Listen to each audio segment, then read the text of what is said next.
Ani kupfeka wai ikoko makuenderera manje. Madha ko ndaita sei nai? Ndakapfeka wai. Uri kuda kuchazonde mumadhori shongo imi. Ini madha ina handichaziva kuti muri kunyatsoda chii pandiri.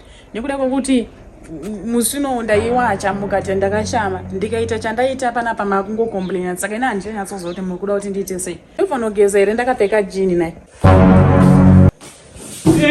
Mari dzemusho kwete zvanhu zvekubirira. Nhasi ndowaridza zvakanaka. Jehovha, ndinokumbira kuti munamato wandapiwa uyu unge uchishanda unge uchizadzikiswa. Zvandakanyora pabepa iri zviri zvinobva pasi pemwoyo wangu. Ndakumbira kuti zvinge zvichizadzikiswa. Zvese zvandanyora pabepa iri zviitike. Nhasi nyambura nai. Nhasi pamunorapa nhasi manheru. Mubatanatswa. Rambai muchifunga nezvangu. Mufunge nezvangu batanatswa. Maitanatswa vada kukugumai. Samwai zvakanyanya. Batanatswa pamuchatarisa chiso changu. Muone chakanaka kudarika chaMaid. Mufunge nezvangu panguva zvakanyanya kudarika zvamunoita mukadzi wenyu.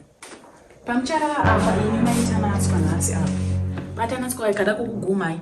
Samwai zvakanyanya. Munzwe kuvasema batanatswa ava. Batanatswa ava ndevangu. Kunemi apa ndipo panotsamira chete ndovanzonzwa pachibwirira iwa. Batanatswa. Pamucharara nhasi Maid wakada kugumai chete. Fungai inini.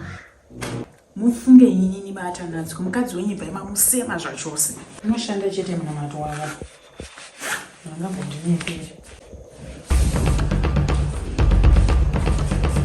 Unoshanda chete munamato uya ndingamboinepere. Mazoba vangambotambire padzangu. Parangoda faith cheta. Munoita. Nemi batanatswa. Nhasi kungorira kwenyu apa chete. Samwai zvakanyanya for no reason. Motanga kutobvumbira chero nyaya dzamakatadzirana kare. Semanai nhasi. Semanai ipapa. Semanai ipapa. Batanatswa. Semai mai mukadzi wenyu muchifunga ini. Maitanatswa. Semai muri mwenyu zvakanyanya. Ndizoti muchafunga. Asi semai muri mwenyu zvakanyanya. Batanatswa. Mawangu. Ndatobheka songo. Kubuda mbedroom amutina kupera kako muri muyedzo chaiko. Madha, sorry zvenyu. Ini handiko pakuti ndiite muyedzo ka. Makanganisa madha, musataura zvekuti muyedzo. Inini pano ndakauya kuzoshandira munhu yangu ndiri papasi. Ndakuti paipo pandabva mungeza paya pamambotaura neni panze.